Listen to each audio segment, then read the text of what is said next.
ভোর, ভোর উঠে গেলে কিন্তু মনটা খুব ফ্রেশ লাগে। তো আজকে উঠেছি ৪:১৫ তে। তো দেখো এই যে সকাল, সকাল উঠে আমরা চলে যাই ঝিঙা খেতে। তো সেখানেই যাচ্ছিলাম। So hello everyone, good morning সবাইকে। তো সবাই কেমন আছো? আশা করছি সবাই ভালো আছো। আর আকাশটা দেখো খুব সুন্দর হয়ে আছে। হালকা, হালকা মেঘলা হয়ে আছে, হালকা হাওয়া দিচ্ছিল। ঠান্ডা হাওয়া ভোরের। খুব ভালোই লাগছিল আরকি। তারপরে দেখো ঝিঙা তোলা হয়ে গেছে।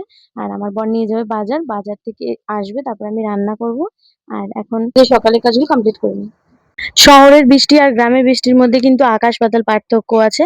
তো দেখো এই দেখো গ্রামে বৃষ্টি হলেই এই গাছপালা যেহেতু থাকে, উঠোনের অবস্থা একদম প্রচন্ড খারাপ হয়ে যায়। তো এর জন্য আমি আগে ঘর দুটো ঝাড় দিয়ে তারপরে এই যে উঠান ঝাড় দিয়ে নিচ্ছি।